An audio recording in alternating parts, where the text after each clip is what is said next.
Firman Tuhan Harian. Ketika Yesus datang untuk melakukan pekerjaannya, itu di bawah arahan Roh Kudus. Dia melakukan apa yang Roh Kudus inginkan, bukan apa yang sesuai dengan zaman hukum Taurat Perjanjian Lama, ataupun apa yang sesuai dengan pekerjaan Yahweh. Meskipun pekerjaan yang dilakukan Yesus tidak mengikuti hukum atau perintah Yahweh, sumber mereka satu dan sama. Pekerjaan yang Yesus lakukan merepresentasikan nama Yesus dan merepresentasikan zaman kasih karunia.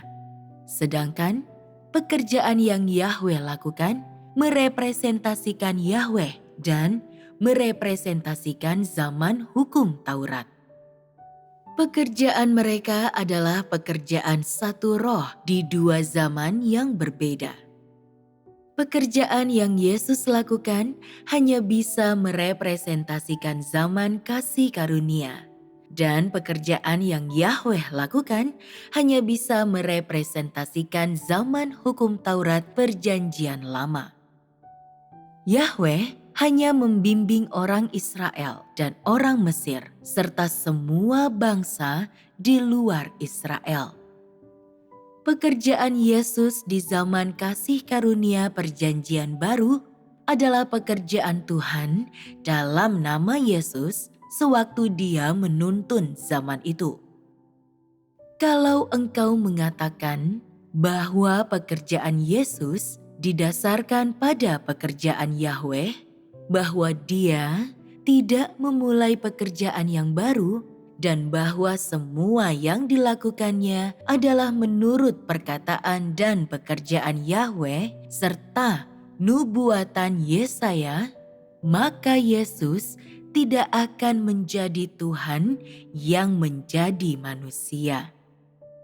Andaikan Dia melakukan pekerjaannya dengan cara ini, Dia tentu akan menjadi rasul atau pekerja dari zaman hukum Taurat. Jika demikian halnya seperti yang engkau katakan, Yesus tidak mungkin membuka suatu zaman ataupun melakukan pekerjaan lain.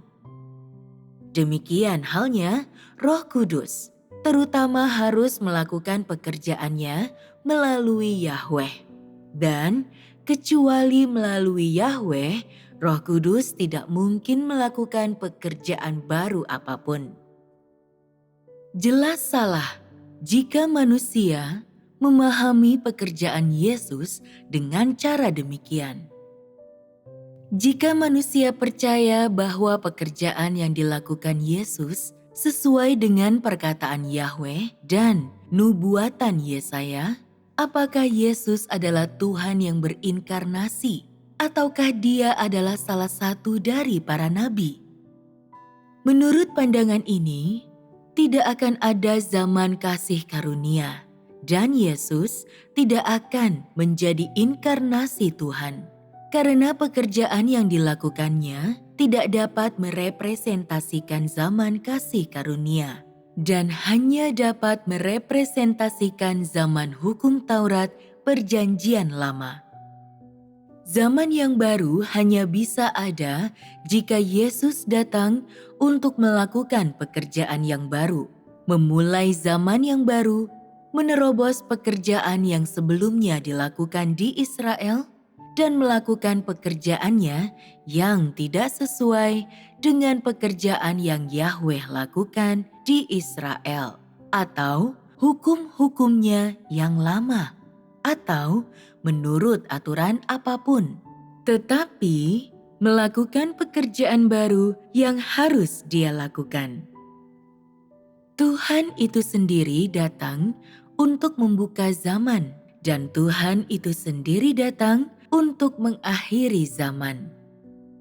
Manusia tidak mampu melakukan pekerjaan memulai zaman dan mengakhiri zaman. Kalau Yesus tidak mengakhiri pekerjaan Yahweh setelah Dia datang, akan terbukti bahwa Dia hanyalah manusia dan tidak mampu merepresentasikan Tuhan. Justru karena Yesus telah datang dan merampungkan pekerjaan Yahweh, meneruskan pekerjaan Yahweh, dan terlebih lagi menjalankan pekerjaannya sendiri, yakni pekerjaan yang baru.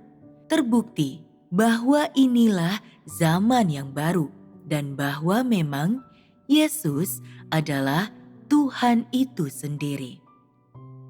Mereka melakukan dua tahap pekerjaan yang jelas berbeda. Satu tahap dilakukan di bait suci, dan tahap lainnya dilakukan di luar bait suci.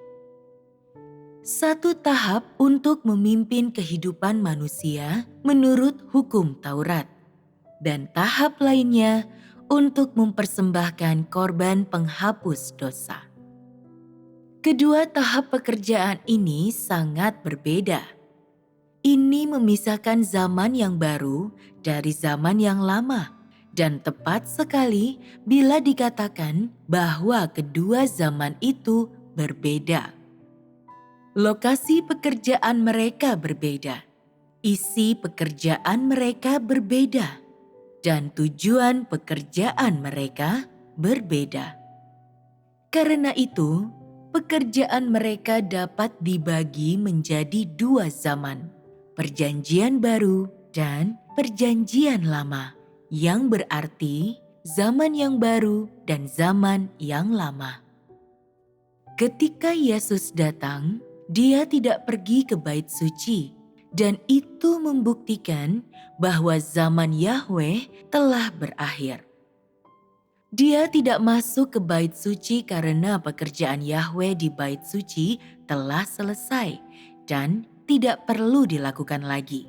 Melakukannya lagi berarti mengulanginya.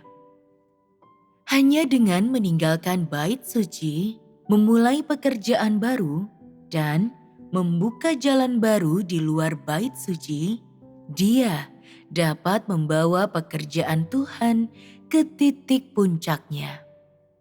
Kalau Dia tidak keluar dari bait suci untuk melakukan pekerjaannya, pekerjaan Tuhan tentu akan stagnan di atas fondasi bait suci dan tidak akan pernah ada perubahan baru.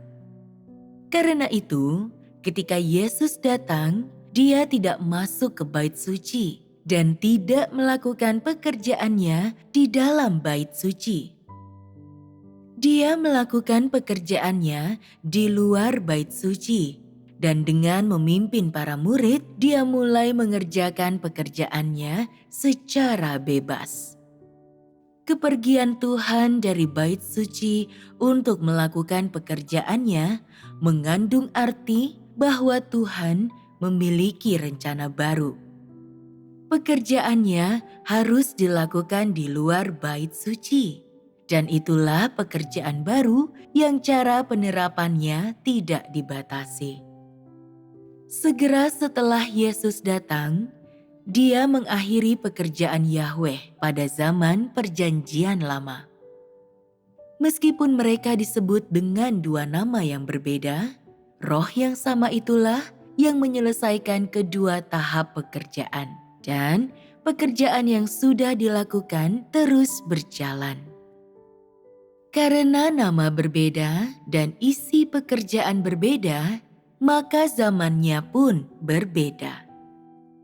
Ketika Yahweh datang, itulah zaman Yahweh. Dan ketika Yesus datang, itulah zaman Yesus. Karena itu, pada setiap kedatangannya, Tuhan disebut dengan satu nama. Dia merepresentasikan satu zaman, dan Dia membuka jalan baru. Dan di setiap jalan baru, Dia menggunakan nama baru yang menunjukkan bahwa Tuhan selalu baru dan tidak pernah tua. Dan bahwa pekerjaannya tidak pernah berhenti bergerak maju. Sebagaimana sejarah selalu bergerak maju, pekerjaan Tuhan pun selalu bergerak maju. Supaya rencana pengelolaan 6.000 tahun mencapai akhirnya, pekerjaannya harus terus maju. Setiap hari dan setiap tahun, dia harus melakukan pekerjaan baru. Dia harus membuka jalan baru, meluncurkan era baru, memulai pekerjaan yang baru dan yang lebih besar. Dan bersama semua ini, membawa nama-nama baru dan pekerjaan baru.